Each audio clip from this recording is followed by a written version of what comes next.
Aleluia, graça e a paz do Senhor Jesus, amém, irmãos? Que bom te ver aqui, não sei se os irmãos sentiram falta de mim. Eu senti, se você não sentiu, você não fala nada, entendeu? Você sorri e balança a cabeça, faz assim, amém? Combinado? Então vou perguntar de novo, né? Então não sei se os irmãos sentiram falta de mim, mas eu senti, amém? Pastor, você está falando para eu virar uma pessoa falsa, que não fala a verdade? Não, não é nada disso. Deixa eu te explicar uma coisa, um princípio muito importante da palavra do Senhor, que o Senhor definiu lá em Gênesis, lá no Éden, logo no momento da queda, inclusive. O que acontece? Assim que o homem e a mulher caíram, eles viram que estavam em qual condição? Em relação às suas roupas, eles estavam nus. Eles perceberam nudez. Então, desde quando aconteceu a queda, está estabelecido o seguinte princípio. A partir daquele instante, a nudez só pode ser compartilhada debaixo de aliança. Você está me entendendo? Amém? Então, quem que pode descobrir a minha nudez? A minha mulher. Amém? Então, Adão pode ver Eva nua, Eva pode ver Adão nu. Ponto. É um para o outro. A nudez, ela só pode ser estabelecida debaixo do que eu falei? Aliança. Só que essa nudez não é apenas a nudez natural. Amém? Mas é também a nudez, não é essa apenas nudez natural, né? Literal, vamos assim dizer também, mas é também essa nudez em relação à sua alma, em relação às suas emoções, em relação aos seus pensamentos, em relação aos seus sentimentos. Você está me entendendo? Amém? Uma coisa, meus irmãos, que eu acho assim, sinceramente, eu não consigo encontrar outra palavra, mas eu acho literalmente ridículo, né? Para mim é uma coisa ridícula, né? Absurda. É como que as pessoas, nos dias atuais, fizeram das suas redes sociais, do status do WhatsApp, do story do Instagram, e seja lá mais o que for que existe aí, para ser um tipo de exposição pública da sua nudez. Entendeu isso? Então a pessoa fala para todo mundo ver. Hoje passei por uma aflição tão grande. Aqueles que eu ajudei no passado, hoje estão me traindo. Ai deles, porque um dia isso retornará.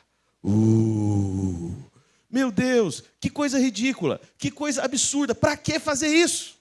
Não precisa. Você está expondo a sua nudez. Você está mostrando o que está dentro de você. Presta atenção numa coisa que foi estabelecido desde o Éden, desde a queda. A nudez é para estar mostrada, revelada somente debaixo do que eu falei? De aliança. Aliança. Marido e mulher ficam nu um diante do outro. Só marido e mulher. Só o homem para a mulher. Só a mulher para o seu homem. Debaixo da aliança. Aliança, casamento, ok? Não é para solteiro. Não é para quem está namorando. Não é para quem está noivo. É aliança na mão esquerda, para ser mais claro, né? E de repente pôs na mão direita e falou, agora pode. Não, não pode ainda não. Tem que passar para cá, para o lado de cá. Debaixo da aliança, mão esquerda. Da mesma maneira, em relação à sua vida. Quem que tem aliança com você? Entende? É o seu pastor. É, de repente, né, algum irmão mais maduro na igreja, que talvez não seja seu pastor, nem seja uma pastora, mas é alguém maduro na fé. Alguém que conhece a palavra de Deus. Alguém que tem encargo pela sua vida. Alguém que é o melhor para você. Você não sai abrindo para todo mundo. Claro que não. Está me entendendo? Lembra? O próprio Senhor Jesus Cristo, ele disse lá em Mateus 18, mesmo quando você tenha problemas com alguém, se teu irmão pecar contra ti, vai você e ele só. Só você e o irmão conversa. Entendeu isso? Amém? Em nenhum momento Jesus falou, olha, se eu tiver problema com algum irmão, vai lá e coloca no seu story, né? Se tiver um problema com algum irmão, vai lá e coloca no seu status do WhatsApp, para que todos saibam. Meus irmãos, eu me lembro, uma coisa que eu acho que já até contei essa história para os irmãos, né? Eu estava em Goiás, né, com a minha mãe, que está em um processo de recuperação, mas agora ela foi para a casa do meu irmão, conseguimos conduzi-la, induzi-la, ou qualquer outra expressão parecida, levá-la para lá, para passar alguns dias lá, de repente ficar até o final do ano, até o começo do ano. Meu irmão que mora em Itapema, Santa Catarina. E eu lembro, né, quando eu era uma criança, pouco tempo atrás, e todas as vezes que meu pai recebia uma visita, né, meu pai ele era geólogo, né, além de dar aula para o Instituto Federal, o IFG, né, no caso, Instituto Federal de Goiás, né, que é a antiga Escola Técnica Federal. Aqui é IFP ou IFPE, como é que fala? IFPE. Pois lá eles falam IFG, não tem o O, porque eu não sei. Mas eu sei que é assim, né? Inclusive, na semana passada, eu fui representar a família. O curso de mineração completou 50 anos, né, de existência, e eles nos encontraram, procuraram aí em rede social, quanto é lugar, para ter um representante lá da família. Fui lá receber uma placa de honra, né, porque o meu pai ele é considerado um dos professores fundadores do curso, né? Desde o início lá do curso. Foi uma grande bênção. Mas, enfim, meu pai ele também, ele era professor, foi professor a vida inteira, essa era a maior parte da alegria da vida dele, mas como geólogo, ele assessorava, né, algumas empresas, mas também atuava de maneira autônoma, como geólogo. Ele era formado em geologia pela UNB. E aí, ele tinha um escritório em casa. Só que ele nunca teve assim uma secretária, né? Minha mãe, como era uma dona de casa, alguém que foi separada para cuidar dos filhos, né, da família, então ele explorava a mão de obra de manhã, né? Então minha mãe que recebia, né, os engenheiros, né, os grandes mineradores lá em casa quando iam fazer uma visita lá e querer saber da prestação de serviço do meu pai relacionado à mineração. E aí eu percebi uma diferença entre a maneira que a minha mãe atendia as pessoas lá em casa. Quando era alguém de fora, algum cliente do meu pai, ou seja, uma pessoa que não tinha aliança conosco, era o tratamento. Agora, quando chegava algum familiar lá em casa, e nem todos os familiares, eu quero dizer para você, mas aqueles familiares que minha mãe tinha mais aliança, que o meu pai tinha mais aliança, que eu não sei se você é de família grande, né, mas na família grande sempre tem ali aqueles que você está mais próximo. Né? Então, no caso da minha família, por parte de pai, foram 12 filhos nascidos, né? Embora minha avó tenha ficado grávida 17 vezes por parte de pai, apenas 12 prevaleceram. Apenas é uma conta boa, né? Não é tão apenas assim. Né? E por parte de mãe foram 8. Enfim, família grande é normal que seja assim. Tem alguns que você tem mais aliança. Então, o que acontece? Quando era um cliente, ou alguém da família que não era tão próximo, minha mãe simplesmente deixava essa pessoa na sala de visitas. A gente morava numa casa muito grande, lá em Goiânia, casa enorme, então tinha uma sala que era sala de visitas, né? Era só para receber as pessoas e tudo. Aí as pessoas ficavam sentadas lá, como que fazendo nada, né? Apenas minha mãe oferecia uma água, um café, alguma coisa, e aguardava ali o meu pai. Só que quando era uma pessoa mais próxima, mais íntima, que tinha aliança com a família, minha mãe fazia diferente. Sabe o que ela fazia diferente? Ela pegava os álbuns de fotografias que ficavam próximo da sala de visita, numa estante lá, enfeitada, lá uma das maiores estantes que tinha lá da casa. E aí, ela começava a mostrar as fotos da família para essa pessoa que tinha aliança conosco. E eu não sei se você sabe, mas o próprio Facebook, né, a ideia inicial da criação dessa rede social, que é a grande praga moderna, que deu à luz a todas essas coisas que são veículos para coisas muito infelizes nessa vida, embora tenha utilidades, redes sociais, você pode usar de maneira profissional, de maneira sábia, né? Claro que tem como. Mas a ideia do Facebook era justamente um álbum de fotografias. Só que público, né? Porque o Mark Zuckerberg, ele apostou nisso, né? Que as pessoas querem se mostrar, ao invés de se ocultarem. Por isso, deixa eu falar uma coisa para você, querido irmão, querida irmã. Quando eu digo para você fingir, entre aspas, que está com saudade de mim, eu não estou falando para você ser falso. Eu estou falando para você ser sábio, para você guardar a nudez da sua alma, a nudez do seu coração, a nudez da sua mente, a nudez das suas sensações. As pessoas não precisam saber. Amém? Então, a palavra de Deus diz que a glória do Senhor é encobrir. A glória de Deus está vinculada a um mistério. Sabe uma coisa que, na verdade, os católicos acabam estando mais corretos, vamos assim dizer, num certo sentido, em relação a nós, cristãos evangélicos? Trancaram a garrafa d'água aqui, não sei se é para não abrir, deve ser, né? Esse copo aqui alguém bebeu ou não? Me ajuda aí, eu tenho um problema. Obrigado, pastor Rafael. Aleluia. Então, olha para cá. Então, na Igreja Católica, né, eles têm uma série de doutrinas que eles falam a respeito de mistério. São os mistérios. Veja, essa coisa de você ter uma vida secreta, de você ter uma vida, sabe, particular, oculta, que ninguém sabe, só as pessoas que têm aliança com você sabem, isso é sabedoria da parte de Deus. Não tenha dúvida alguma. Amém? Então, as pessoas não têm que saber tudo o que acontece com você, dentro de você. Isso em primeiro lugar, porque não é sábio. E deixa eu te dizer mais. Poucas são as pessoas que vão, de fato, te ajudar. Talvez aqueles que vão te ajudar nem estejam nas redes sociais. Talvez nem te siga. Sabe, a pessoa mais importante pela qual você precisa falar algo sério quando você precisa de socorro e de ajuda. Você está me entendendo? Amém? Então, por isso que quando eu falo para você, olha, você não precisa de falar que não está com saudades ou coisa parecida assim, eu estou querendo dizer para você ser sábio. Amém, meus irmãos? Sábio, seja sábio. Então, uma coisa que eu aprendi com o pastor Luiz, né? O pastor Luiz fala sobre isso ao longo dos anos. uma das maneiras do pastor Luiz perceber o que precisa ser feito, ou qual que é o mover de Deus atual, sabe uma coisa que ele diz? É o seguinte, falou, olha, irmãos, ele tem dito isso para os pastores ao longo dos anos. Ele falou, todas as vezes que eu vejo uma moda acontecendo no mundo, sabe, uma corrente onde todo mundo está indo atrás, todo mundo está na mesma direção, ele falou que faz o seguinte, quer saber de uma coisa? O contrário deve ser o certo. Entendeu o que eu quero dizer? Então, o contrário deve ser o certo. Amém? Então, entenda, hoje é normal essa vida pública. É normal a nudez. Entende? Nudez da alma e nudez do corpo também. É verdade? É muito estranho, né? Alguém ir de roupa íntima para a praia, né? De roupa íntima para uma piscina, alguma coisa assim. Fala, não, pastor, que é isso? Ninguém faz isso. Irmãos, faz sim. Eu moro em Boa Viagem. A coisa é até pior. Entende? Né? E aí tem roupas do tipo, né? Tal do, como é que é? Fio dental. Para mim, fio dental é coisa de dente, né? Mas o povo diz que é roupa agora também. E com coisa que é roupa, né? Porque parece que é para não tampar nada, né? Deve ser por isso que é dental, né? Enfim, meus irmãos, você foi chamado para discrição. Tenha a sua nudez, seja ela natural ou seja ela emocional, apenas com pouquíssimas pessoas. As pessoas que têm aliança diante de Deus com você. Você está me entendendo? Amém? Amém mesmo? Está claro isso para os irmãos? Aleluia. Bem, mas vamos para a segunda pregação agora, né? Abra a sua Bíblia em João, Evangelho de João, capítulo 12. Eu tenho muita coisa para falar e pouco tempo para aproveitar. E no final, ainda quero, se der tempo, mostrar um vídeo para os irmãos. Não sei se vai estar pronto aí. Está tudo pronto? Ótimo. Vai sair o som também? Tem áudio no vídeo, só para avisar, né? Porque às vezes não sai, né? Vamos lá. João capítulo 12, verso 1. Vamos ler aí até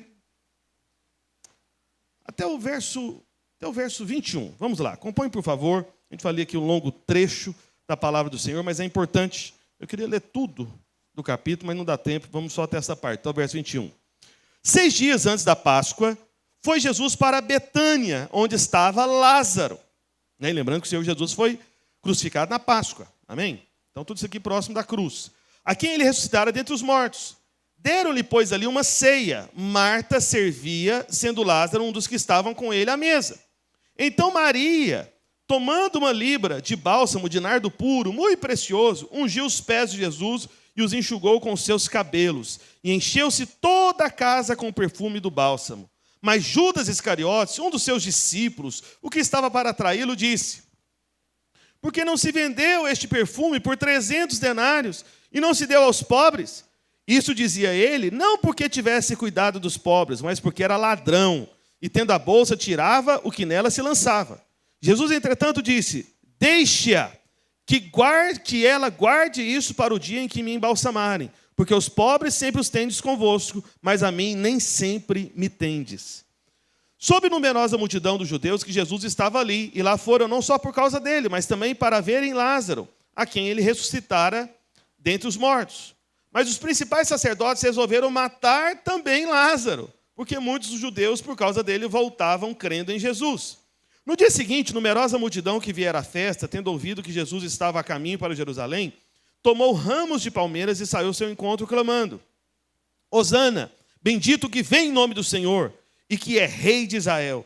E Jesus, tendo conseguido um jumentinho, montou, segundo está escrito: não temas, filho de Sião, eis que o teu rei aí vem, montado em um filho de jumenta. Seus discípulos, a princípio, não compreenderam isto. Quando, porém, Jesus foi glorificado, então eles se lembraram de que estas coisas estavam escritas a respeito dele e também de que isso lhe fizeram. Dava, pois, testemunho disso a multidão que estivera com ele, quando chamara a Lázaro do túmulo e o levantara dentre os mortos. Por causa disso, também a multidão lhe saiu ao encontro, pois ouviu que ele fizera este sinal. De sorte que os fariseus disseram entre si: vede que nada aproveitais, eis aí vai o mundo após ele. Ora, entre os que subiram para adorar durante a festa, havia alguns gregos. Estes, pois, se dirigiam a Filipe, que era de Betsaida da Galileia, e lhe rogaram: Senhor, queremos ver Jesus. Amém? Aleluia. Vamos orar ao Senhor por um instante. Sentado como você está, Peça para que o Espírito Santo de Deus possa ministrar palavra viva ao seu coração, em nome de Jesus. Amém? Vamos orar. Pai, no nome de Jesus, nós invocamos o Teu nome, Senhor, nessa noite. Pedimos que o Teu Santo Espírito venha ministrar aos nossos corações da Tua palavra que é viva e que tem o poder, ó Deus, de nos favorecer, de nos ensinar, de nos instruir, de nos encorajar, de nos preparar para respondermos o principal chamado que o Senhor tem para nós, como igreja, que é o de sermos igreja. E aqui, justamente nesse texto, nós temos esta alegoria, esse testemunho, ó Deus, tudo aquilo que está contido na vida da igreja, e que nós possamos ser a resposta do Senhor, do melhor caminho, ó Deus, de cada um desses personagens, cada um daqueles que fazem parte, ó Deus, da verdadeira história de uma igreja, que nós sejamos esses vencedores pela Tua graça, em nome de Jesus, e todos digam amém, amém e amém. Amém, meus irmãos?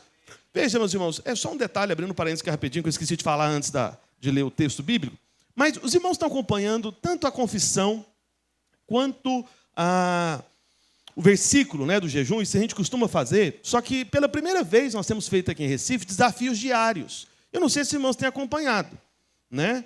E o desafio diário de hoje, alguém se lembra? Se alguém acompanhou, está dizendo que teve gente que balançou a cabeça aqui. Qual que foi o de hoje? Sem olhar no celular. Encorajar um pastor. O seu pastor, né? Eu não sei quantos irmãos, mas eu sou pastor. Não sei se você está sabendo, né? E aí, eu recebi uma palavra de encorajamento. Lá no Instagram, né? Uma das irmãs está aqui presente, que me marcou lá e tudo e tal. Aí eu fico pensando, gente, de duas uma. Ou os irmãos não estão acompanhando o desafio diário, coisa nenhuma. Ou o quê? Eu quero dizer uma coisa para os irmãos, né? Para os irmãos eu falo para todos aqui, né? Pastor precisa de encorajamento também. Amém? Eu não estou pedindo para mim. Né? Eu estou falando até para os demais pastores. Tudo bem, eu não perguntei para eles, né? Mas não sei se chegaram a receber alguma palavra de encorajamento. Pastor Rafael, eu sei que ele recebeu, mas não, aí a desculpa é que ele tem aniversário dele hoje, né? Então, aí teve gente, né, que às vezes pode falar, não, mas eu mandei os parabéns. Mas parabéns é outra coisa. O pastor Rafael tinha que receber 2 mensagens hoje. O pastor Adriano uma, o pastor Marcos André uma e eu também. Amém? Uma palavra de encorajamento. Esses desafios diários, meus irmãos, são atitudes de fé. Sabe, o Watmani, que foi um grande mestre da palavra de Deus, que influenciou muito a vida do pastor Luiz, quero dizer para você, muitas coisas que nós ensinamos, tem uma coisa que ele falava a respeito de fé. Uma vida de fé é semelhante a uma vida de atitude. Se você crê, mas não age de acordo com o que você crê, na verdade você não crê coisa nenhuma. Entendeu? Então, a fé, ela age, ela tem uma atitude, ela tem uma ação. Por isso que nós temos desafiado os irmãos para que estas ações do desafio diário sejam justamente um testemunho da sua fé. Amém? Então, eu não sei, acho que vou ter que criar algum relatório aí para o pastor todo dia lembrar os líderes do desafio diário. Pelo menos os líderes, né? Mas a gente está compartilhando nos grupos. É muito importante que você faça isso. Amém? Isso é bênção para você. Se a sua fé é apenas algo que você ouve aos domingos, essa não é a verdadeira fé. Amém? É como eu estou falando. Se a sua fé ela não tem obra alguma, que fé é essa? Entende? Toda fé, ela se manifesta em obras. É uma atitude. Amém? Então, leve a sério aí o desafio diário. Né? Se você quiser mandar daqui a pouco uma mensagem aí para o seu pastor e tudo, pode mandar, está valendo ainda, tá bom? Antes de meia-noite. Amém? Não precisa mandar para mim, pode mandar aí para os demais pastores, não tem nenhum problema. Amém? Já estou bem encorajado, pode ficar em paz. Mas isso é bênção. Amém?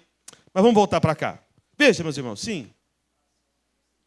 Sim, última coisa, né, também, que era até para ter feito alguém, uma arte, uma questão e tudo, mas não foi feito.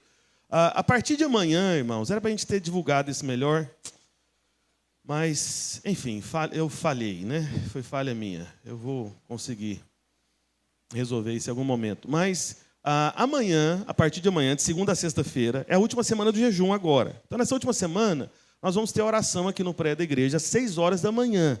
Então, se você quiser vir participar, né, estaremos, pelo menos eu e os pastores. Né, eles insistiram muito, queria estar aqui orando comigo às 6 horas da manhã. Aí eu cedi, tá bom, eu vou. E aí nós estaremos aqui. Né? Eles quiseram, insistiram. Você de ver, foi uma coisa impressionante. E aí a gente vai estar aqui junto. Então, se quiser vir, né, é para homens e mulheres. Amém? Uma vez que estarão todos os pastores aqui, não tem nenhum constrangimento, né, vir aí irmãs. Ok? Então, 6 horas da manhã, se você quiser vir, segunda a sexta-feira, somente nessa semana. Amém? Pronto, agora eu acho que eu falei todos os avisos. Aleluia. Meus irmãos, acabamos de ler aqui um trecho, né, importante do capítulo 12 de João. E aqui nós temos justamente o último dos sinais de Jesus revelados no Evangelho de João. Porque não sei se você sabe, mas no Evangelho de João, né, o apóstolo João, ele, ao invés de usar a palavra milagres, ou curas, ou qualquer tipo de expressão para falar algo extraordinário sobre os atos, né, do Senhor Jesus nos Evangelhos, João foi o único que usou uma palavra diferente para falar a respeito dessas obras maravilhosas de Cristo Jesus. João usou a palavra sinais, amém? No lugar de milagres, ou no lugar de curas, ou no lugar de qualquer outra coisa, expressão extraordinária para falar sobre essas obras que comprovavam que Jesus era de fato o Messias que haveria de vir. Que Jesus não era apenas um homem comum, né? Jesus é Deus, amém? É o Salvador, né, que veio como homem para nos livrar da nossa condenação, dos nossos pecados e fazer de nós filhos de Deus. Então João fala de sinais. E aqui, no capítulo 11, nós temos o último dos sinais no Evangelho de João. É como se fosse um fechamento. Então no capítulo 11 nós temos o último e grande, né, dos sinais do Senhor Jesus revelado no Evangelho de João, que é a ressurreição de Lázaro. Só que aí o capítulo 2, ele introduz os momentos preliminares em relação agora a um outro caminho de Cristo, que vai culminar na crucificação. Né? Por isso que o verso 1, olha só o que o verso 1 diz. Pode voltar para o verso 1, por favor. 6 dias antes da Páscoa. Antes da Páscoa. Por que a Páscoa é importante? Porque a Páscoa foi justamente o dia que o Senhor Jesus foi crucificado. Então nós temos aqui o último dos sinais, João 11, amém? Ressurreição de Lázaro. Nós temos aqui, dias antes da crucificação do Senhor Jesus. E nesse cenário de João capítulo 12, nós temos, né, o que podemos chamar de uma alegoria da vida da igreja. É como se fosse um quadro, sabe, pintando, né, uma imagem, né, do que seria a vida da igreja. E tem vários personagens aqui, amém? Então tem várias características aqui que são elementos que fazem parte da vida da igreja. E essa é uma alegoria da vida da igreja justamente por causa do último sinal, justamente por causa da proximidade com relação à crucificação. Porque esse último sinal do Senhor Jesus Cristo, que foi a ressurreição de Lázaro em João 11, é exatamente aquilo que é necessário para alguém ser parte da vida da igreja. E a proximidade com a crucificação é porque exatamente a cruz, que é o que nós vamos celebrar hoje, amém? Com os elementos aqui da ceia do Senhor, que é justamente para lembrar da obra da cruz, é isso que torna possível a vida da igreja. Então, isso é um capítulo muito importante, amém? E o que o Senhor estava querendo mostrar aqui, antes de mais nada, é que esse banquete em Betânia, que foi um banquete, amém? Olha só o que diz, cadê? No verso... olha no verso 12, coloque no verso 12, por favor.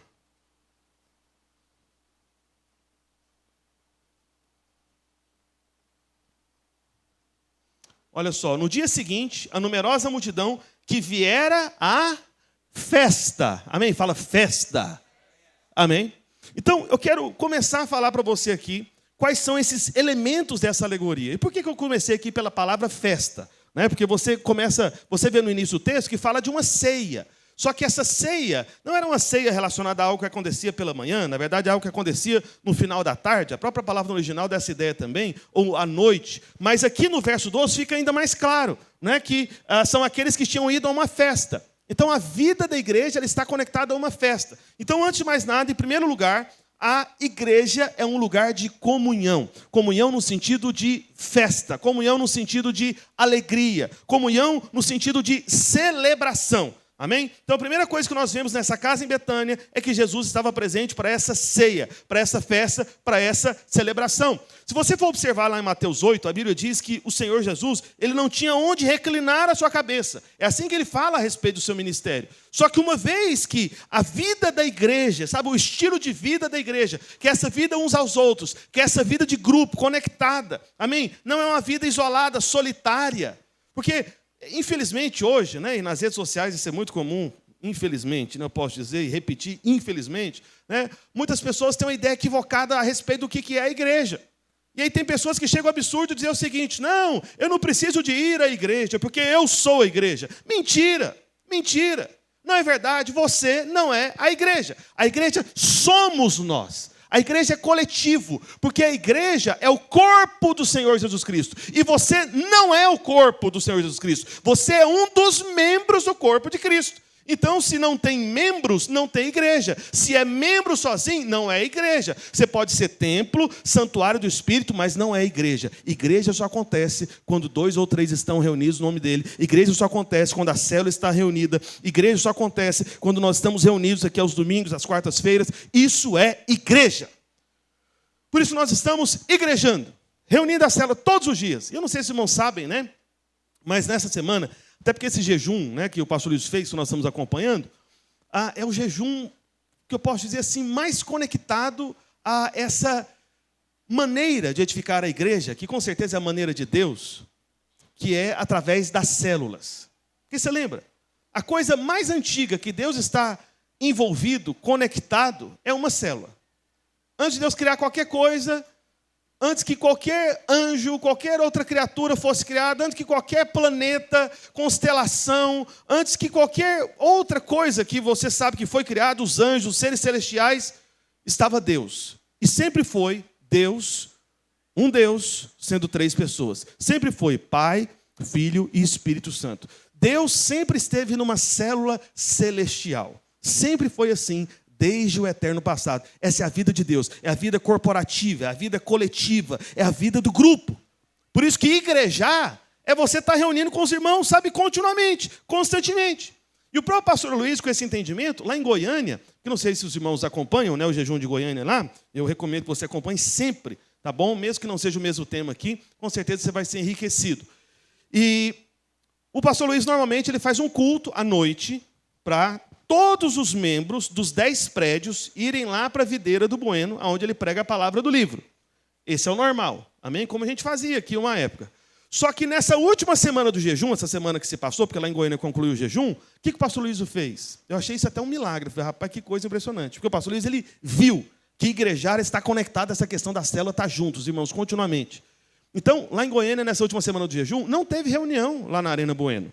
Não, sabe por quê? Porque todas as células tinham que se reunir todo dia, na casa de um irmão diferente. Exatamente como nós temos feito e como o pastor Wilson tem feito em São Paulo há anos. Amém? Porque isso, de fato, é igrejar. Alguém pode dizer amém? Então, como eu falei, em Mateus 8, Jesus não tinha onde reclinar a cabeça. Mas sabe agora aonde é o lugar de descanso do Senhor Jesus Cristo? O Senhor Jesus, ele tem um lugar para reclinar a cabeça agora. Sabe onde o Senhor Jesus reclina a cabeça? Na igreja. Na vida da igreja. Se você tem um interesse, meu irmão, se você, sabe, gostaria muito de alegrar o Senhor, sabe, de fazer com que o Senhor se agradasse de algo que você está envolvido, deixa eu te falar uma coisa, seja igreja. Mas lembre-se, você não é igreja sozinho. Nós somos igrejas quando nos reunimos, quando estamos juntos. Quando a célula está acontecendo, a igreja está acontecendo ali. Amém? Por isso que o igrejar são as células se reunindo todos os dias. Quando nós estamos reunidos aqui, a igreja está acontecendo. A igreja não é esse prédio. A igreja não tem endereço. A igreja tem membros que juntos compõem o corpo de Cristo. E que unidos, juntos, congregados, igrejando, né? Eles estão, na verdade, trazendo uma manifestação da presença de Deus que você nunca vai acessar sozinho. Não vai. Não vai. Você só tem da plenitude de Cristo onde a igreja está. Sozinho não tem. Porque você é só mais um dos membros. A presença de Cristo é onde o corpo de Cristo tem a sua expressão. E nós aqui hoje, nessa noite, somos a expressão do corpo de Cristo. Alguém pode dizer aleluia? Amém. Então, por isso, todas as vezes que nós nos reunimos como igreja, o Senhor ele vem para festejar conosco. Então, antes de mais nada, essa alegoria da vida da igreja mostra que isso é um lugar de comunhão. Mas o lugar de comunhão, presta atenção numa coisa, deixa eu te falar algo muito sério, que é o ponto mais importante, que é o seguinte. A igreja, ela existe por um motivo. Se você quiser, sabe assim, ser mais objetivo, pastor, qual que é o propósito da igreja?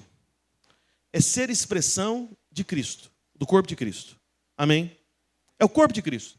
Então, antes que você possa falar, pastor, eu às vezes não quero vir no culto, porque eu estou com um problema com algum irmão, né? Tem algumas coisas de alguns irmãos que estão próximos de mim, que eu não estou gostando muito bem e tal. Meu irmão, antes de você achar qualquer tipo de desculpa para não vir aos cultos, para não participar das células, deixa eu te dar um único motivo, porque esse é o único e verdadeiro motivo. Venha por causa da presença do Senhor Jesus Cristo. Porque os membros do corpo, unidos, trazem uma presença de Cristo que você, sozinho, não terá. Não vai acessar, não vai encontrar. Uma coisa é a presença do membro. Outra coisa é a presença dos membros. Aí tem igreja. Amém? Então, por mais que você tenha inúmeras razões para não vir no culto, inúmeras razões para não participar da célula, faça o seguinte: eu vou por causa de Cristo. Eu vou porque Ele estará lá de uma maneira diferente do que Ele está aqui. Entende isso? Eu vou lá na célula porque Ele estará lá de uma maneira diferente de como Ele está aqui dentro de mim. Eu vou para o culto, né, para congregar junto com os irmãos, porque Ele estará lá de uma maneira diferente, de uma maneira mais plena, de uma maneira maior, de uma maneira mais gloriosa, diferente de como Ele está aqui dentro de mim. É diferente. Até por uma questão lógica, meus irmãos. Amém. É como alguém disse um dia, eu achei muito interessante essa ilustração. Imagina, você, sexta-feira 13, meia-noite, passando na porta do cemitério. E você está andando. Aí, de repente, você está se aproximando da esquina. Aí vem um homem que vira na esquina, vindo na sua direção. Você está sozinho. E esse homem vem mancando porque ele perdeu o pé. Teve que apontar o pé direito. Ele vem mancando. Aí você olha aquela cena, você fica um pouco assustado. Sexta-feira, meia-noite, na porta do cemitério. Fica ou não fica um pouco assustado? Fala, então, mas aí você olha direito e fala, não, peraí. É só um homem que está faltando um pé. É um corpo, uma pessoa normal. Amém? Amém ou não? Amém? Ok? Agora, imagina a mesma cena. Sexta-feira, 13, meia-noite, na porta do cemitério. Aí, ao invés de você ver um homem faltando um pé, você vê só o pé, sem o resto do corpo. Qual cena que você vai ter mais medo, vai ficar mais apavorado? A do pé ou do homem sem o pé? A do pé sozinho. É, na verdade? Você vai olhar e fala, misericórdia. De quem que é esse pé? O que esse pé está fazendo aqui? Eu pergunto para você, qual dessas duas imagens te dá uma impressão de morte? A imagem do homem mancando sem o pé ou a imagem do pé sem um homem? Qual que é a imagem que te dá maior sensação de morte? A do pé sozinho, é na verdade? Pastor, o que isso tem a ver com a igreja? Crente sozinho é o pé, fora do corpo. Entendeu isso? Mas o crente que congrega, que está na célula, que está no culto, ele até pode fazer parte de um corpo que tem as suas falhas. Porque nós, como igreja, temos falhas. Temos ou não temos? Temos. Mas deixa eu te falar uma coisa. Apesar das nossas falhas, nós somos um corpo. O corpo do Senhor Jesus Cristo. E aquele que começou a boa obra em nós, ele fez uma promessa. Ele vai completá-la até aquele dia. Alguém pode dizer amém? Então, meu irmão, minha irmã, entenda o seguinte. Você isolado do corpo, só tem morte. É assustador. E é isso que o diabo quer fazer da sua vida. Um pé fora do corpo. Não esteja fora do corpo. Venha igrejar. Amém? A cada domingo, a cada semana, na célula. Bem, mas o segundo elemento, né, dessa alegoria da igreja, primeiro que é um lugar de comunhão, um lugar de presença de Cristo. Amém? Especialmente presença de Cristo. Mas segundo lugar, é que essa alegoria da vida da igreja teve um lugar muito específico, chamado Betânia. Betânia. E a palavra Betânia significa casa de aflição. Fala, pastor, misericórdia, casa de aflição. Por que que a alegoria da vida da igreja é justamente em Betânia, que significa casa de aflição? Por quê? Eu vou te explicar. É porque as pessoas lá fora, as pessoas do mundo, quando elas olham para nós, olham, sabe, para aqueles que são parte da igreja, eles pensam que nós somos aflitos. Eu me lembro, eu acredito que você já pensou assim também como eu. Quando eu não fazia parte da igreja, quando eu não era nascido de novo, não era filho de Deus, de fato, eu olhava para os crentes, né? E eu ficava impressionado. Eu me impressionava com o sacrifício. Falei, gente, deve ser difícil demais de ser crente. Negócio difícil. Não pode beber, não pode fumar, não pode isso, não pode aquilo. É todo preso, deve viver angustiado, aflito, né? Na época do carnaval, deve ficar desesperado. Ai, meu Deus, eu queria tanto carnaval, mas não posso. Passei para a lei dos crentes agora, né? Então, qual que era a imagem que eu tinha a respeito da igreja? Era uma imagem de Betânia, casa de aflição. Então, as pessoas lá fora não sabem que, na verdade, esse lugar que eles enxergam como casa de aflição é justamente a casa onde nós deixamos de estar aflitos. Você está me entendendo? Então, Betânia é apenas uma imagem de como as pessoas nos veem lá do lado de fora. Mas, na verdade, aqui dentro, quando aqueles entram em Betânia, essa placa Betânia, esse nome casa de aflição, é apenas para atrair os aflitos lá de fora, para que aqui eles sejam livrados de toda aflição, pela vida em comunhão, pela vida da igreja, por encontrar a presença de Cristo entre nós. Amém. Em terceiro lugar, um elemento muito importante da vida da igreja aqui, dessa alegoria, amém? Tudo isso são ilustrações que vão compondo, sabe? É como se eu estivesse pintando um quadro aqui, sabe? Pintando justamente esse quadro da imagem da vida da igreja, ok?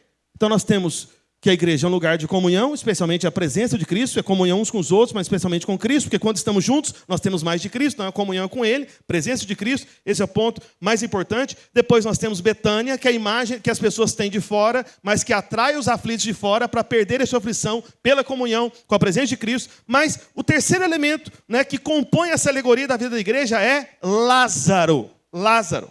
Eu acabei de dizer para os irmãos no início que lá em João 11, nós tivemos a ressurreição de Lázaro. E depois aqui no capítulo 12 fala dele novamente. E por que disso? Porque a igreja ela não vem à existência por meio de organização ou ensinamento do homem. A igreja ela só existe quando nós recebemos a vida do Senhor Jesus Cristo e deixamos de estar mortos nos nossos delitos e pecados e somos ressuscitados com Ele. Amém? Exatamente como acontece quando nós somos batizados nas águas. Lembra disso? Quando você foi batizado? Amém? E nesse mês, novembro, que vai ter o batismo. Então nós vamos ter batismo novamente. Então o Lázaro, o que Lázaro representa aqui nessa história da alegoria da vida da igreja? Lázaro representa o novo nascimento, a vida de ressurreição. Amém? A vida de ressurreição.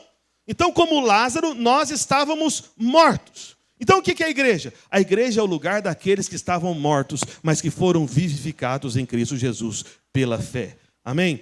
E lá em João 12, do verso 9 ao 11, olha só o que está escrito, vamos ler lá mais uma vez, verso 9, está escrito: soube numerosa multidão dos judeus que Jesus estava ali, e lá foram não só por causa dele, mas também para verem Lázaro, a quem ele ressuscitara dentre os mortos. Mas os principais sacerdotes resolveram matar também Lázaro. E com coisa que alguém que já morreu tem medo da morte, né? Pensou? O pessoal ameaçar Lázaro, eu vou te matar. Falei, rapaz, já morri, mas estou de volta. Faça o seu melhor. Pode tentar. Já venci essa história aí. Verso 11. Porque muitos judeus, por causa dele, voltavam crendo em Jesus. No verso 9, volta no verso 9 mais uma vez, diz que era uma numerosa multidão. Olha que maravilha. Então muitos voltavam crendo por causa de Lázaro. Isso nos mostra também que Lázaro representa testemunho da igreja. É testemunho.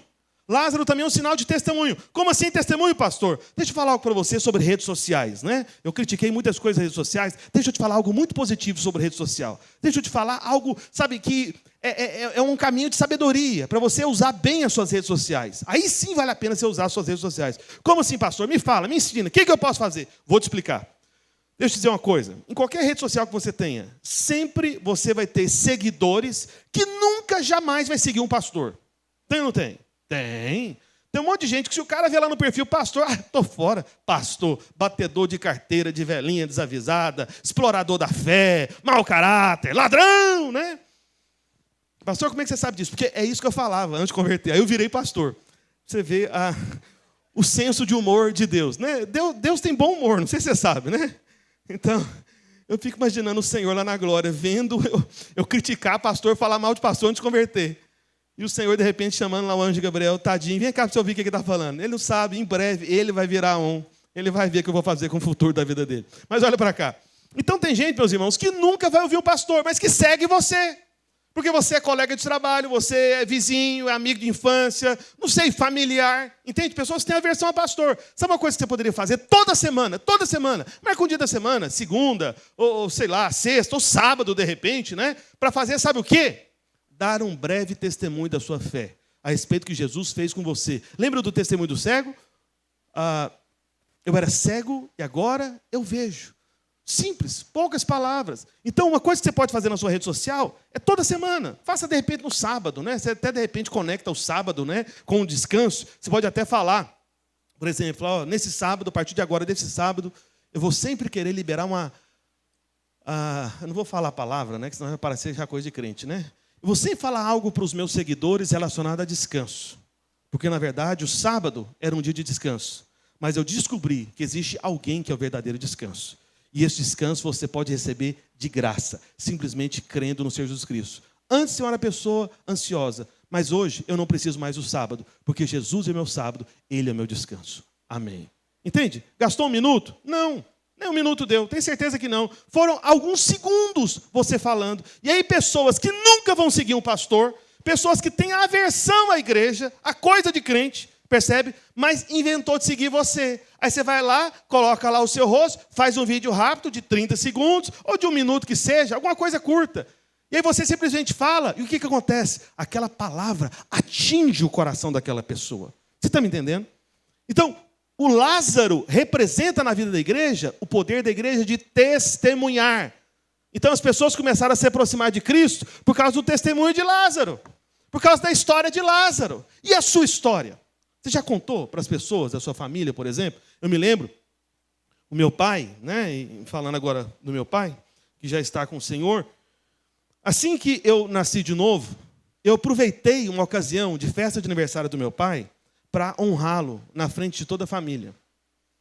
Porque antes do meu novo nascimento eu tinha uma mágoa muito grande com meu pai por causa da conduta da vida dele, das escolhas dele em relação a deixar minha mãe. E os motivos promíscuos disso, que eu já disse aqui. E eu pensei, falei, gente, quer saber de uma coisa? Eu vou envergonhar o diabo, vou fazer uma festa de aniversário do meu pai, família muito católica, todo mundo virá, e eu vou dizer que é para honrar ele, e é sim, claro também, mas vou aproveitar a oportunidade para pregar para a família inteira de uma vez só. Eu não sei se você já fez isso, inclusive, né? Eu me lembro, há muitos anos atrás, né, quando eu andava de ônibus, Senhor Jesus, que luta. Não é fácil andar de ônibus, não, né? Então, eu já andei de ônibus já. E aí, às vezes, eu começava a compartilhar da palavra com alguém, do evangelho, da salvação. E aí eu percebi alguém de trás, que eu não estava conversando, interessado, querendo ouvir. Aí sabe o que eu fazia? Eu aumentava a voz. Então, Jesus! Aí começava igual aquele pregador doido de ônibus, né? De ponto de ônibus, já viu já? Esses pregadores são uma benção. Mas aí, voltando para a história do meu pai, né? E aí eu resolvi lavar os pés do meu pai na frente de todo mundo. Um testemunho de honra. E eu fui e falei, olha, eu estou fazendo tudo isso porque eu tive um encontro com o Senhor Jesus Cristo. E Jesus mudou a história. Jesus mudou minha vida. Eu era um viciado, né? Eu era um drogado, eu tinha uma vida promíscua, mas o Senhor Jesus me salvou. Não porque eu me esforcei para isso, mas como um ato de bondade e amor imensurável. Ele atingiu meu coração e Ele pode fazer isso hoje, nessa noite, na sua vida. Basta você orar logo após mim. E fiz a oração do pecador. A família inteira deu as mãos e repetiu logo após mim. Entendeu o que eu quero dizer? Então, aproveite a circunstância do testemunho. Lázaro representa o testemunho. Então, naquele banquete estava Lázaro. Lázaro, aquele que estava doente, aquele que estava morto, que estava até sepultado, mas agora está vivo. Sentou-se à mesa com alegria para desfrutar da festa. Amém? Então, é testemunho. Isso tudo é muito simples. Amém? E em quarto lugar, o quarto elemento da vida da igreja, dessa alegoria da vida da igreja, está lá em Marcos capítulo 14, verso 3. Coloque aí para mim, por favor. Marcos 14, no verso 3. Nós temos... Por que você está abrindo Marcos 14 ao invés de ler em João 12? Talvez você não prestou atenção no texto da leitura que eu fiz, né? Do verso 1 ao verso 21 de João 12. Lá não tem Simão, o leproso. Só que você sabe, os evangelhos têm histórias que se repetem. Só que em determinados evangelhos tem detalhes que em outros não tem. E no caso de João 12, não tem a figura de Simão. Só que em Marcos tem. Então eu quero apenas ler esse verso 3 junto com você. Olha só o que está escrito. Estando ele em Betânia, reclinado à mesa, em casa de Simão, o leproso, está vendo? Betânia, ele estava lá na casa de Simão, o leproso. Veio uma mulher trazendo um vaso de alabastro com preciosíssimo perfume de nardo puro e quebrando o alabastro, derramou o bálsamo sobre a cabeça de Jesus. Então percebe, aqui em Marcos 14 está identificada a casa em Betânia, onde tudo isso aconteceu, que era a casa desse homem chamado Simão. E ele tinha sido curado pelo Senhor Jesus Cristo, curado da lepra. E o que significa lepra na palavra de Deus? Inclusive lá em Levítico, né, tem a lei da lepra, né? Isso é uma questão muito importante. Você que já tem alguns anos de fé, você sabe muito bem que a lepra é um símbolo do pecado. Pecado. Né? A lepra nos dias de hoje é chamada de hanseníase. Eu não sei se os irmãos se lembram, há alguns anos atrás, agora eu acho que vou acabar revelando minha idade, né? Então não faça contas. Mas o governo federal, há muito tempo atrás, tinha uma propaganda, né, para poder identificar as pessoas que tinham hanseníase, que deveriam buscar tratamento médico no SUS. E a propaganda era mais ou menos assim. Era tipo uma dona de casa que estava perto de um fogão, e aí tinha uma chama do fogão acesa, e aí ela estava como se fosse assim de lado, e o fogo daquela chama acesa lambendo o braço dela, e ela quietinha lá, como se não estivesse acontecendo nada, sabe? E aí a propaganda dizia, olha, se isso aconteceu com você, se você, né, teve uma queimadura em alguma parte do seu corpo e não sentiu nada, muito provavelmente você está com hanseníase, você precisa ser tratado. Alguém se lembra dessa propaganda? Deixa eu ver. Quem são? Ninguém lembra? Algumas pessoas lembram. Então, quem levantou o braço, você sabe que a nossa idade é próxima. Amém? Mas tem algumas pessoas, mas o povo que acha que tudo nasceu crente. Não assistia televisão, não, irmão? Assistia, não? Meu Deus do céu. Mas tem uma testemunha aqui. Lá em Caruaru, teve gente que lembrou também. Teve mais gente que lembrou lá em Caruaru do que aqui. Acho que os irmãos da Videira de Caruaru lembram mais, que hoje de manhã eu estava pregando lá em Caruaru. Veja, então, a lepra, ela causa, em primeiro lugar, ou a hanseníase, assim vamos dizer, é insensibilidade, entendeu? É justamente esse problema. Por isso que a propaganda do governo era dessa forma, né? Então deixa você insensível. Então o que é a lepra? Né? Que é um símbolo do pecado. Quando você tem uma vida onde você está cedendo ao pecado, onde você vive na prática do pecado, você fica frio. Você perde a sensibilidade do seu coração, a sensibilidade em relação à presença de Cristo, a sensibilidade em relação àquilo que é a vontade de Deus para a sua vida. Você fica frio por causa da lepra, que é símbolo do pecado. Você perde toda sensibilidade. Uma outra coisa que acontece com quem tem a lepra também é a separação. Os leprosos, né, na época do próprio Senhor Jesus Cristo, eles não poderiam ter comunhão, relacionamento, nem com seus familiares. Tinham uma vida separada, justamente por causa desse medo, desse receio do contágio, da contaminação. Então, quando você está no pecado, você pode perceber, toda pessoa que vive na prática de algum pecado, essa pessoa tem a tendência de viver, sabe, desgarrada, desconectada. Ela está se escondendo. Entendeu isso? Não tem nada a ver com aquilo que eu falei no início do culto. Não, é uma outra coisa. Percebe? Ela fica, sabe, fugindo, na verdade, de todo tipo de comunhão, todo tipo de relacionamento. E ainda um outro problema da lepra. A lepra deixa marcas.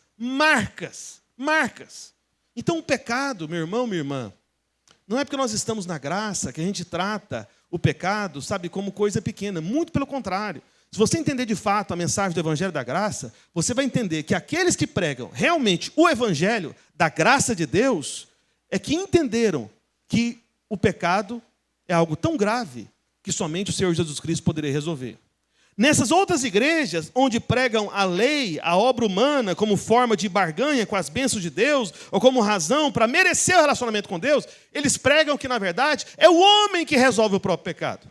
Quem entende o Evangelho da Graça compreendeu o seguinte: somente Cristo Jesus, morrendo pelos nossos pecados, poderia nos dar vida e nos libertar dos nossos pecados. Amém.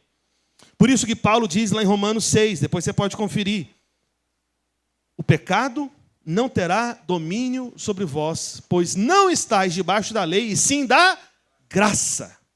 Estar na graça livra você do domínio do pecado. Então, uma grande evidência de que você está na graça de Deus é que você não é dominado pelo pecado. Amém? Você não é subjugado pelo pecado. Só que a lepra, ela também contagia. É impressionante. Né? Paulo, ele disse em 1 Coríntios, né, que as más conversações corrompem os bons costumes. E esse mesmo texto na NTLH diz que as más companhias corrompem os bons costumes. Então aquela pessoa que tem uma postura maligna é como se fosse um leproso, sabe, que está, espalhando a sua lepra, contaminando as pessoas com esse mau testemunho.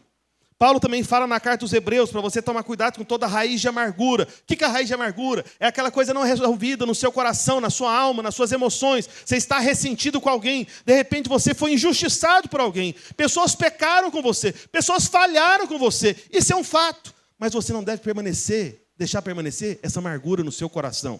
Porque isso contagia, contamina, infelizmente. Os irmãos se lembram, né, dos 12 espias, né, que Moisés enviou, aliás, para poder ver a terra prometida? E o que aconteceu? 2, Josué e Caleb, foram os únicos que de fato entraram na terra prometida, amém? E apenas a geração posterior, porque todo o restante morreu naquele deserto. Mas qual que é o detalhe impressionante? É que os 10 espias que ficaram reclamando, maldizendo o lugar da bênção por causa dos desafios, por causa dos inimigos, o que aconteceu? A Bíblia diz, meus irmãos, que do dia para a noite, eles contaminaram todo Israel e todo Israel se levantou em rebeldia contra Moisés. Só que qual que é o detalhe importante dessa história? É que apenas 10 contaminaram milhões de pessoas. Pastor, como assim? Do dia para a noite, milhões de pessoas? Sim. A Bíblia não diz a conta exata, mas segundo estudiosos,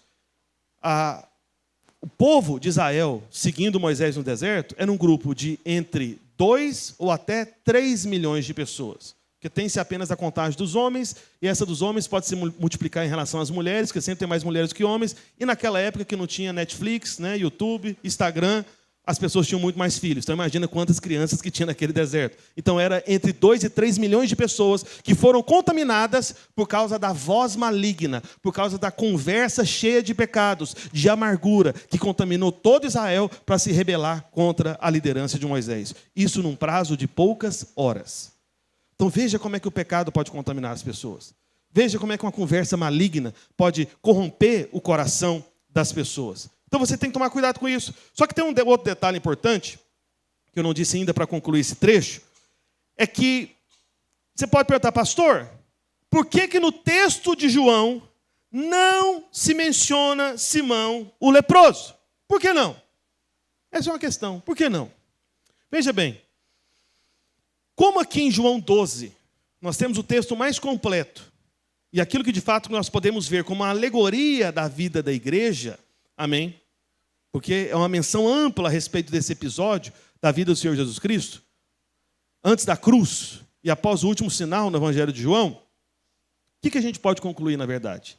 É que é o seguinte, talvez João não mencionou Simão o leproso, porque a referência de Simão o leproso, talvez para mostrar que se a lepra permanecer de alguma forma presente na igreja, isso acaba afastando essas pessoas contaminadas pela lepra da mesa da comunhão com o Senhor Jesus Cristo. Entendeu isso? Então, se você permanece nisso, isso esfria você é afastado. Ou seja, a igreja não foi feita para ser um lugar de pessoas leprosas, mas de pessoas que um dia foram leprosas e agora foram lavadas pelo sangue do Senhor Jesus Cristo. Por isso, eu estou falando isso para você não para te trazer culpa ou condenação. Eu estou dizendo isso para você para te dar a boa notícia, que hoje nós vamos celebrar a obra da cruz. Vamos celebrar o sangue do Senhor Jesus Cristo. Quem sabe, não é justamente hoje, nessa noite, que você vai ser lavado dos seus pecados e liberto de toda lepra que ainda escraviza você. Alguém pode dizer amém? Mas, em quinto lugar, nós temos um quinto elemento aqui dessa alegoria da vida da igreja. E a quinta pessoa, né, que nós podemos perceber aqui é Marta. Marta estava lá. Amém? Está escrito no verso 12, né? Deram-lhe, pois, uma ceia, que é essa festa. Marta servia. Marta servia. Então, tanto Lázaro quanto Simão, que eu falei agora há pouco, eles apontam para um testemunho de vida a respeito daquilo que aconteceu na vida deles, desse encontro com Cristo. Eles não fizeram nada, a própria história de vida deles era um testemunho sobre Cristo. As pessoas ouviam falar sobre Lázaro, Lázaro provavelmente não falava quase coisa alguma. As pessoas simplesmente sabiam, rapaz, você sabia que ele morreu? E que ele ressuscitou? Olha que coisa impressionante. Lázaro, fala alguma coisa para nós. Aí ele fala qualquer coisa. Jesus, olha aí, que bênção, né? Tem gente que é assim. Tem um testemunho tão extraordinário que com pouca coisa ele impressiona todo mundo. No entanto, o que acontece? A igreja é também constituída por Martas. Então, enquanto Lázaro aponta para o testemunho, Marta aponta para o serviço. Agora, ouça com atenção o que eu vou dizer, porque é um equívoco muito grande que muitos têm, é de pensar que Marta é menos importante, ou que nem seja importante, assim como Maria e Lázaro. Mas entenda uma coisa, meu irmão, minha irmã. Não pode existir igreja sem pessoas que servem. Você está entendendo? Sem as Martas. Não tem como. Então, se não tiver, né, por exemplo, para o culto, existe uma escala, né, entre os pastores aqui, e aí os líderes servem. Então tem as pessoas que vão arrumar as cadeiras, que vão limpar os banheiros, né? Que vão receber as pessoas ali na entrada do culto, na porta. Tudo isso é muito necessário. Porque, sabe uma coisa que talvez você nunca parou para observar também? É que quando o Senhor Jesus repreendeu Marta, né? Não nesse texto aqui, mas ele repreendeu Marta, quando ele fala que Maria escolheu a boa parte, né? E essa não será tirada. Só que você não vê o Senhor Jesus dizer para Marta, Marta, para de servir, para de fazer isso. Para de fazer o que você está fazendo. Jesus mandou Marta parar de servir, sim ou não? Não. Ele apenas explicou, olha, a parte de Maria é a melhor. Essa é a boa parte. Mas ele não falou para Marta, Marta, para de servir. Porque deixa eu te falar uma coisa, né? Nesse mês de novembro nós vamos ter o nosso último encontro com Deus, que obviamente acontece numa chácara, por isso que é encontro com Deus é na chácara. Amém? Não é no prédio da igreja. O prédio da igreja dá outro nome. E muito menos nas casas, né? Então, encontro com Deus na chácara. Meus irmãos, tenta pensar. Quantos aqui já serviram no encontro com Deus? Já participaram servindo? Ótimo, maravilha. Uma boa parte, né? A maioria, praticamente, dos irmãos aqui. Tenta pensar no encontro com Deus acontecendo somente com aqueles que vão pregar e orar. Vai funcionar? Não vai. Não vai. Quem que vai fazer a comida? Quem que vai limpar os banheiros? Quem que vai servir as pessoas? Quem que vai organizar todas as coisas? Meus irmãos, por trás dos bastidores, além daquele momento ali no auditório do encontro, né, da pregação, da oração, tem tanta coisa acontecendo. É na verdade. Você chega no final do encontro com Deus, quando você está servindo, esgotado. Não é? Cansado. Fala, gente, trabalhei demais nesse final de semana. Então entenda, se não tem servos, se não tem aqueles que servem, se não tem as Martas, meus irmãos, olha, a obra de Deus não acontece também. Então, é muito importante. Então, não despreze as Martas. Amém? As Martas têm um papel fundamental. Né? Eu fico vendo até o próprio trabalho das irmãs, né? Tem toda a estrutura ali atrás, né? De roupa, de bazar. Então, o que essas irmãs estão fazendo ali? São as Martas. Então, muita coisa não acontece na obra de Deus. Não haverá obra de Deus sem Martas. Não haverá, não vai acontecer. Então, eu sei que, às vezes, alguns irmãos falam, não, pastor, eu gosto de ser espiritual, quero me envolver com essas coisas, né, mais relacionadas à oração. Mas, meu irmão, nós precisamos daqueles que são práticos. Nós precisamos daqueles, sabe, que têm uma ação mais apropriada, mais adequada, sabe, mais reativa em relação às situações. Porque, por exemplo, Lázaro pode ser aquele que atrai as pessoas para o Senhor Jesus. Mas sabe quem que é o que vai consolidar, na verdade? É a Marta. É aquela que pega no pé. É aquela que presta atenção nos detalhes. É aquela que nota a ausência. É aquela que vai lá atrás, fala, não, vem cá, você vai sim. Entendeu? Pode ser até, normalmente, as Martas acabam sendo, né, pessoas um pouco mais positivas, né, um pouco mais fortes, né, pessoas um pouco mais diretivas, né, e quase agressivas. Mas, meu irmão, o que seria da igreja sem essas pessoas? Eu fico vendo a minha mãe mesmo. Eu só estou aqui hoje porque eu fui obrigado a participar de um encontro com Deus. Entendeu isso? Obrigado, literalmente. Eu era solteiro, era magro, acredite se quiser. Mas eu estou querendo emagrecer, não quero ficar magro também não. Senão, não pode emagrecer muito não. Mas olha só, meus irmãos, a minha ida ao encontro com Deus, aonde eu nasci de novo, onde o Senhor me salvou, foi graças a uma Marta chamada Isabel, que é o nome da minha mãe. Isabel com Z, como ela costuma dizer, né? Você pergunta, como é que é seu nome? Isabel, mas é Isabel com Z. Eu falei, mãe, mas para que isso, né? Isabel com Z. E aí essa Marta, chamada Isabel com Z,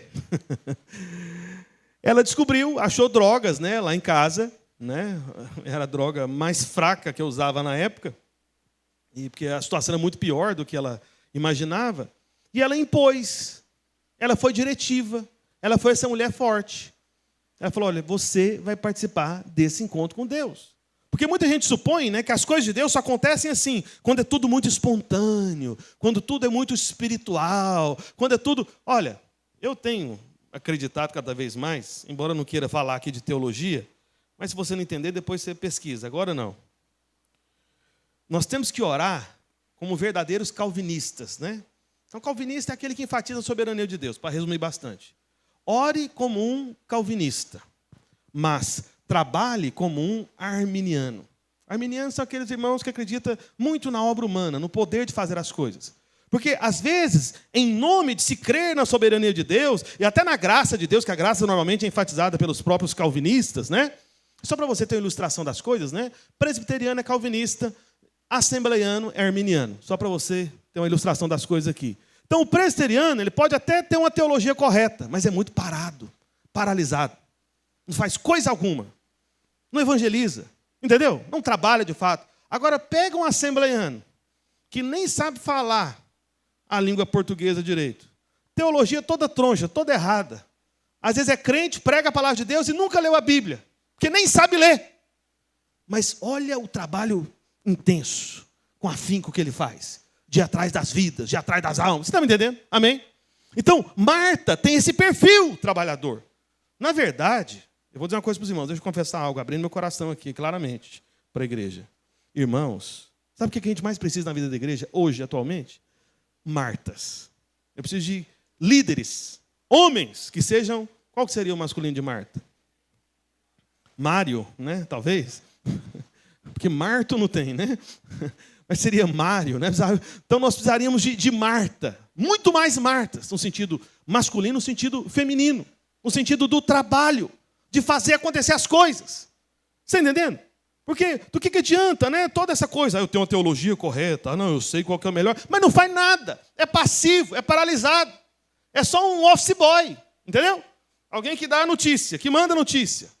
Meu Deus do céu, como isso me incomoda. Quando eu falo para o irmão fazer certa coisa, ele fala, não, eu falei para o outro fazer, para o outro fazer. Eu falo, pai, mas se fosse para você falar para o outro fazer e você não fazer, eu teria falado. Para que eu tive trabalho de falar para você? Não é não? Entendeu o que eu quero dizer? Amém? Então, sabe, não tem uma postura ativa de ir atrás. Percebe? Olha, meus irmãos, quantas pessoas nós temos na célula? Nós temos pessoas nas nossas células o suficiente para não caber aqui nesse prédio. Sabia disso? Por que as pessoas não vêm? Porque falta Marta. Marta é essa pessoa chata. Marta é essa pessoa incisiva que vai atrás. Você vai para o culto sim. Não quero ir. Você vai. Ah, me dá um motivo para eu ir.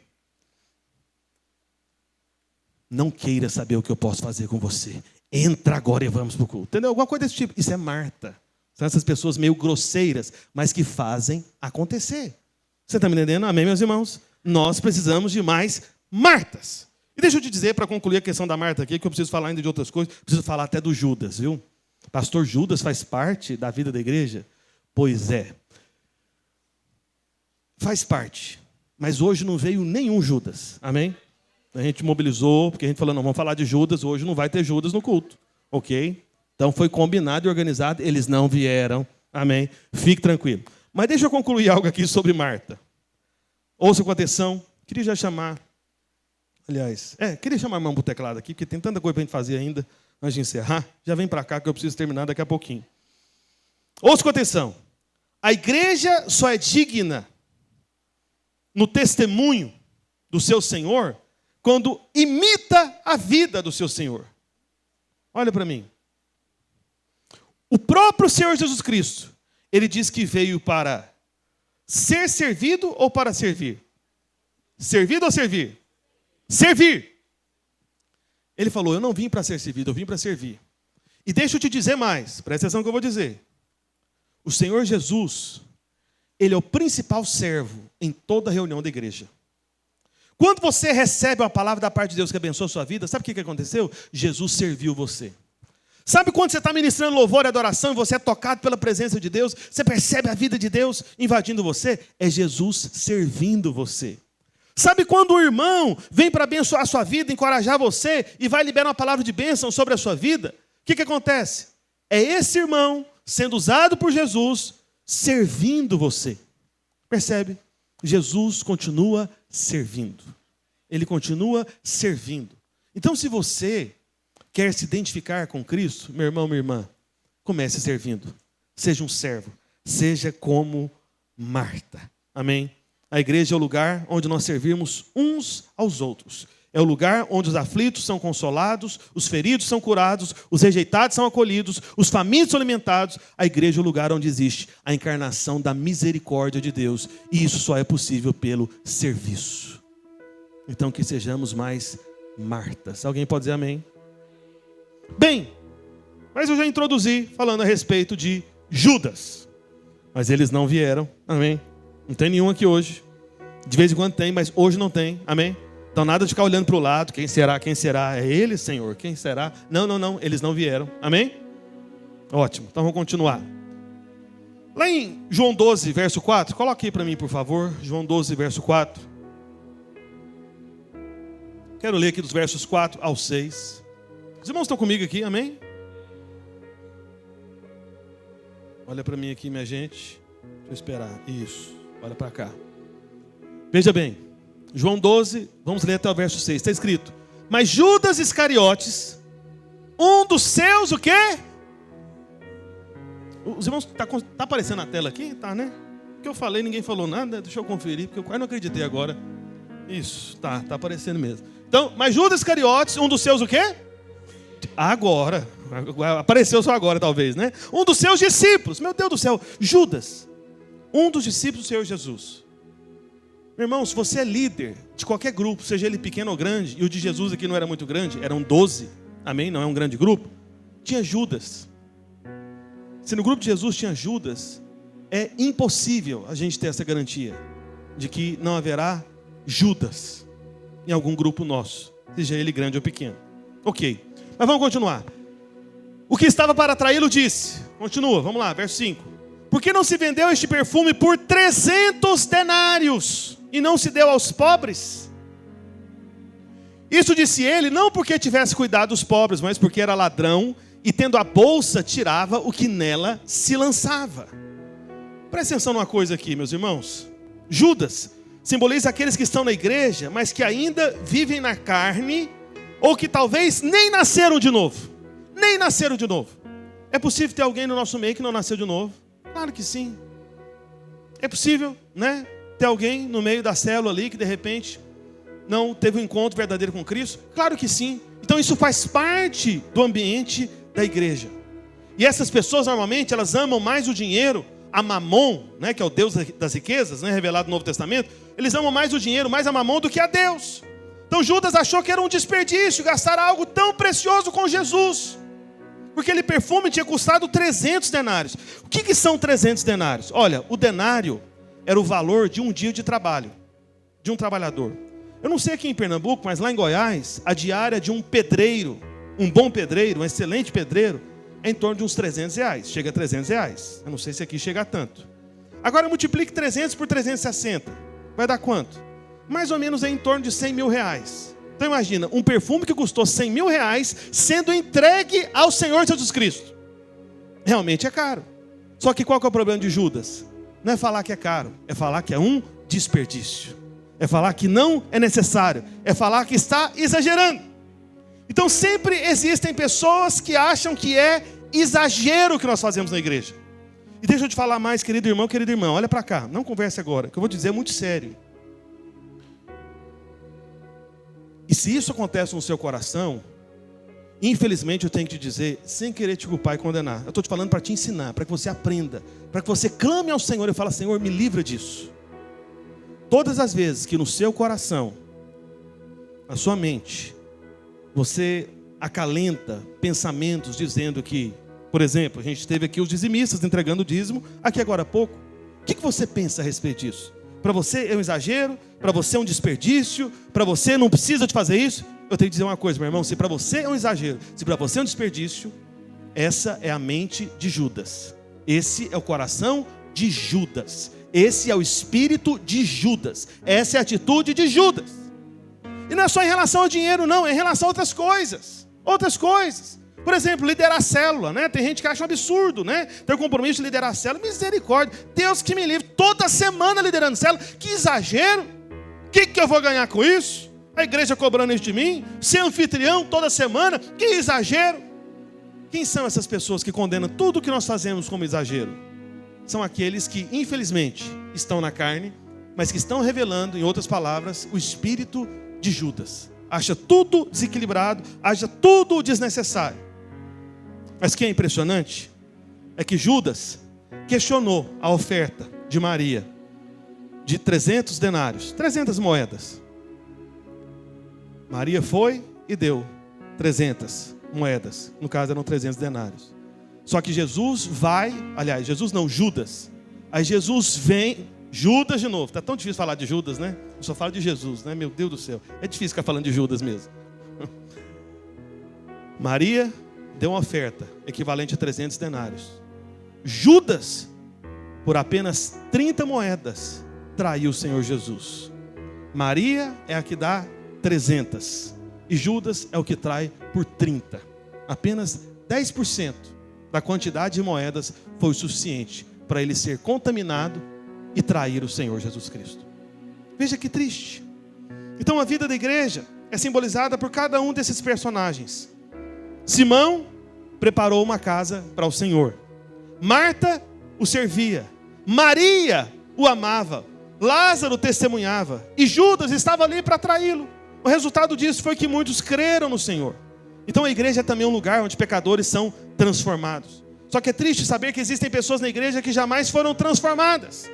Judas talvez tivesse ali, o melhor currículo religioso. Porque o próprio Senhor Jesus que escolheu ele para cuidar do dinheiro. Muito provavelmente Judas era alguém muito capacitado. Era alguém que de repente era bom com números. Talvez ele tenha sido administrador de um grande empreendimento. Entende? Ele tinha um currículo muito bom. Tinha um currículo extraordinário. Mas o que adianta saber tudo, saber muito? Ter um currículo incrível que todos se impressionam.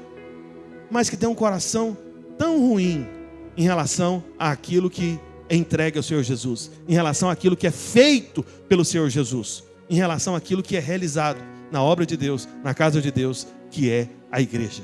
De nada adianta, de nada adiante, de nada adianta. Por isso, você quer saber como que os Judas são revelados? Eu vou dizer para você. Todo Judas, ele é revelado, ele é exposto, vamos assim dizer, não através da pregação, mas através da adoração extravagante de alguém. Alguém que se sacrifica, alguém que não tem reservas, alguém que entrega tudo. Alguém que se entrega, entende? Quem se entrega dessa maneira é como Maria. Só que quando Judas vê, ele fica lá do outro lado olhando. Que desperdício, que exagero. Para que tudo isso? Eu já fui de outra igreja, não precisa ser assim não. Não precisa de todo esse envolvimento, não precisa de todo esse tanto tipo de reunião. 21 dias de célula, todo dia, que exagero, para que isso? Eu vou te dizer, Judas, é porque o Senhor ama a vida da igreja. E se você não ama, isso pode ser um sinal de que você apenas está no ambiente, mas que precisa nascer de novo, para ter o coração segundo o coração do Senhor. Amém? É uma advertência muito séria, mas é um tipo de gente que existe no meio da igreja. Ele faz uma justificativa que parece razoável, ajudar os pobres. Mas o que o Senhor Jesus Cristo disse? Os pobres sempre o tendes convosco, mas a mim nem sempre me tendes. Deixa eu te falar uma coisa, meu irmão, minha irmã. Na verdade eu tinha tanta coisa para falar sobre isso. Eu até pensei, uma hora eu vou compartilhar só sobre esse trecho aqui. Todo domingo é o dia que você tem a oportunidade de entregar algo de valor financeiro para o Senhor. Não vai ter oferta de novo agora não, tá bom? Só para você ficar tranquilo, amém? E eu preciso te dizer, se seu coração já ficou apreensivo, isso não é um bom sinal, tá bom? Mas todo domingo, não é surpresa para ninguém, que tem o momento da oferta, que tem o momento dos dízimos. Mas meu irmão, minha irmã, isso eu estou falando para membros da igreja, tá bom? Então você que está aqui conosco há anos, e nunca ocorre a você entregar uma oferta, nunca ocorre a você a ideia de se tornar um dizimista, tem algo de errado com você, meu irmão. Tem algo de errado com você, minha irmã. A questão não é dinheiro, a questão é o seu coração. Porque Judas era ímpio, você está entendendo? era um ímpio, era filho da perdição. Está entendendo? Judas não era filho de Deus, ele estava no meio dos discípulos ali do Senhor, era conhecido como discípulo do Senhor, e tinha uma função de responsabilidade importante, mas era um ímpio. Então não é porque você é membro de igreja que significa que você nasceu de novo.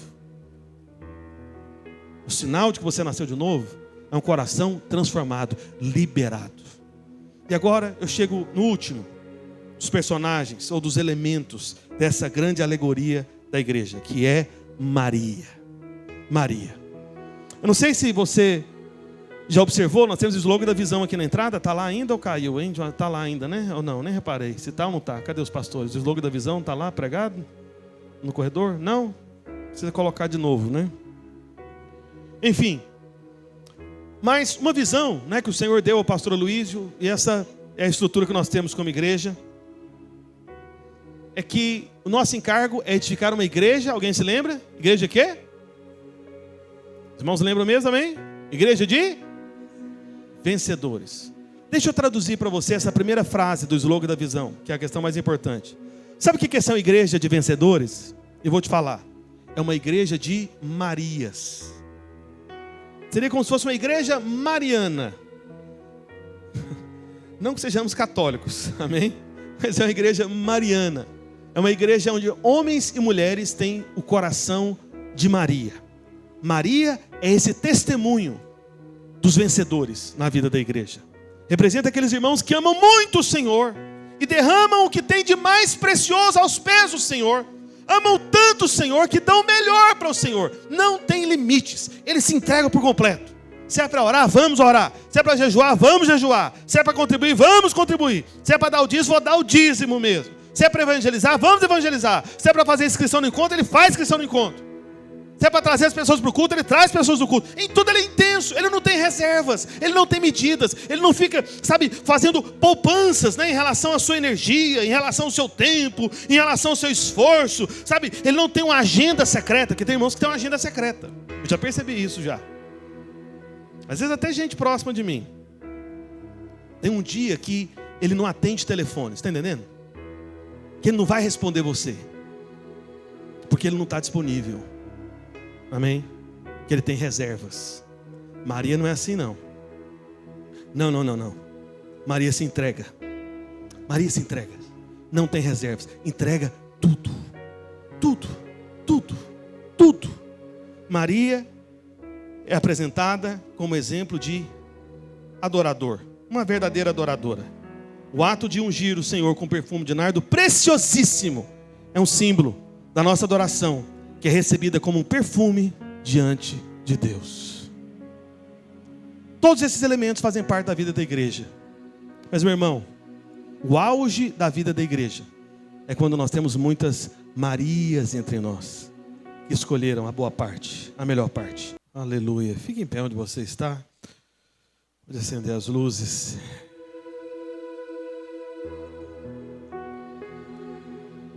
Quero encerrar dizendo uma última coisa.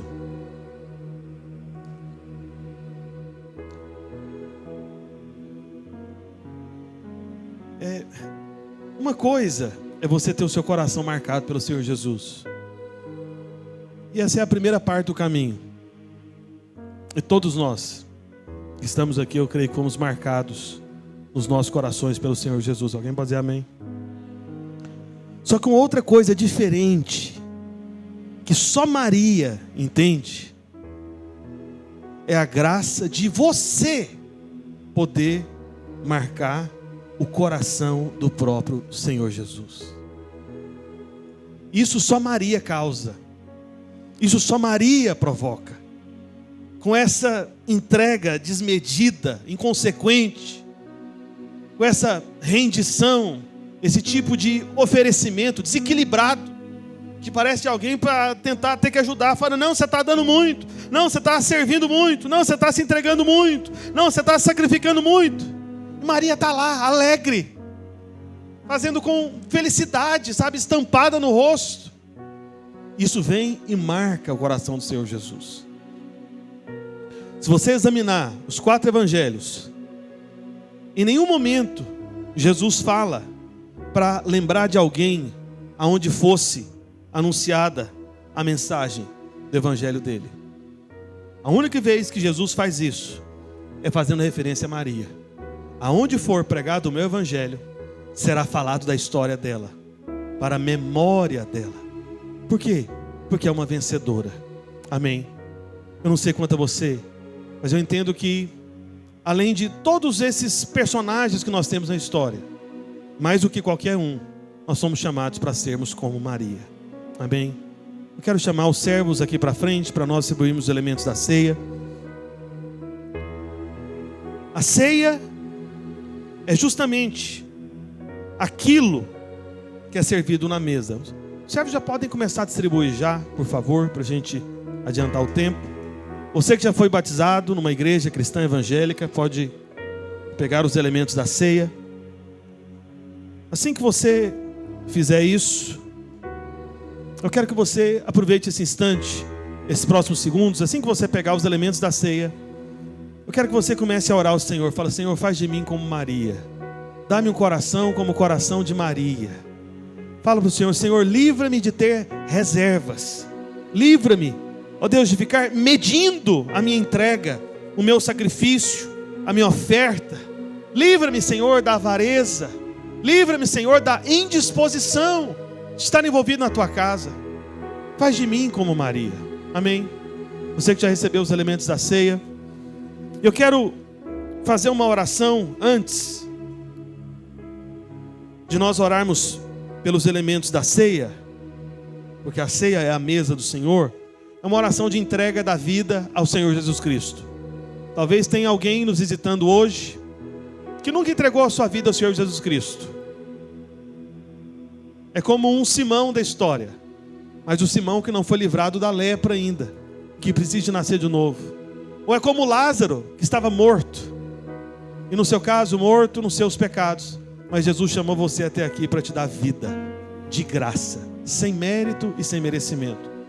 Talvez tenha alguém que está entre nós que está desviado, afastado, já esteve firme nos caminhos do Senhor, mas que quer, na verdade, se reencontrar com o Salvador.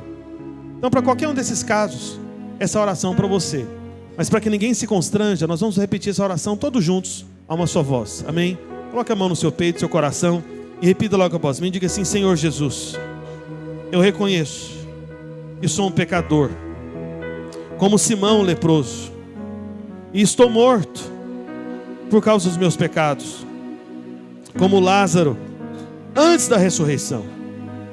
Mas eu estou na igreja, na casa de Betânia, para ser livrado das minhas aflições, por causa do meu encontro contigo, ó Senhor Jesus Cristo.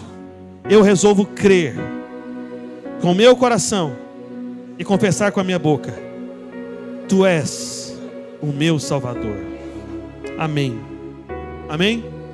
Se você entregou a sua vida ao Senhor Jesus Cristo hoje pela primeira vez, ou estava desviado, afastado, por favor mesmo, após o encerramento do culto, procure qualquer um dos pastores aqui à frente. Amém? Pastor Rafael, pastor Adriano, pastor Marcos André, ou até mesmo eu. Amém? Mas agora nós vamos orar pelos elementos da ceia. Antes da gente encerrar, erga o pão para o alto. Diga assim: este pão é o corpo do Senhor Jesus Cristo, que foi partido por mim, moído na cruz do Calvário. Ao comer este pão, eu recebo vida, saúde, cura de toda doença, de toda enfermidade, porque pelas feridas do Senhor Jesus Cristo crucificado, eu sou sarado. Ao tomar este pão, eu também declaro que estou unido aos meus irmãos, porque o pão é o corpo de Cristo, e eu sozinho não sou corpo, não sou igreja, sou um dos membros, sou parte da igreja. Junto com os meus irmãos, formamos um único pão, um só corpo, a igreja viva do Senhor Jesus Cristo. Amém. Amém? Coma do pão por um instante, agradeça pela cura, pela vida, agradeça pela igreja do Senhor. Amém? O pão é o corpo de Cristo, a igreja é o corpo de Cristo. Nós precisamos uns dos outros. Amém? Além do Senhor Jesus Cristo.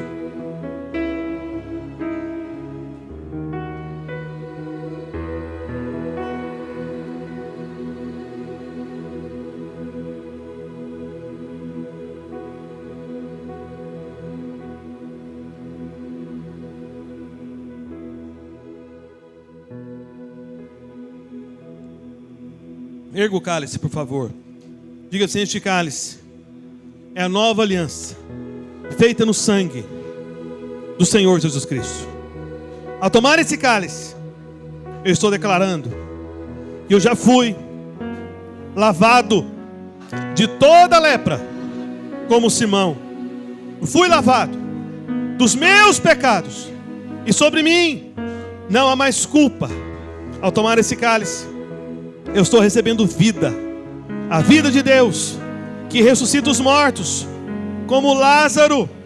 Eu sou ressuscitado, vivificado, pela vida do próprio Deus, porque a palavra de Deus diz que a vida da carne está no sangue, e a vida de Cristo está nesse cálice, que eu recebo hoje. E este sangue me dá vida para servir, especialmente para adorar, sem reservas, o único digno de toda glória.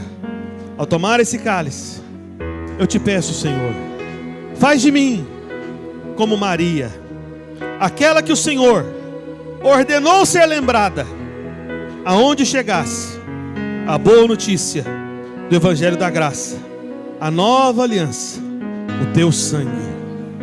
Amém. Amém. Beba do cálice. Agradeça o Senhor pelo seu perdão. Agradeça o Senhor pela vida do próprio Deus que é colocada dentro de você. Pai, em nome de Jesus, eu quero declarar a palavra de bênção, de graça, de favor e merecido sobre cada irmão, cada irmã nessa noite. Ó Pai, que nesse quadro, nessa alegria da vida da igreja, nós tenhamos a bênção de cada uma dessas partes e o livramento, ó Pai, em relação ao testemunho da carne, ao testemunho de Judas, daquele que não conheceu o teu amor. Mas, ó Pai, nós oramos especialmente para que nós sejamos uma igreja como Maria, ó Deus, que tem um coração adorador, que tem um coração de entrega sem reservas, ó Pai, que tem um coração que não mede esforço algum, ó Deus, adorando ao Senhor, que faz tudo por constrangimento de amor, não com tristeza, mas com alegria, não por mérito próprio, não por esforço próprio da carne, ó Pai, mas por constrangimento de amor. Por se sentir tão amada, ela ama. Por se sentir tão amada, ela se sacrifica. Por se sentir tão amada, ela entrega. Por se sentir tão amada, ela se rende. Por se sentir tão amada, ó Pai, ela faz tudo sem reservas, completamente, em adoração genuína, completa diante do Senhor.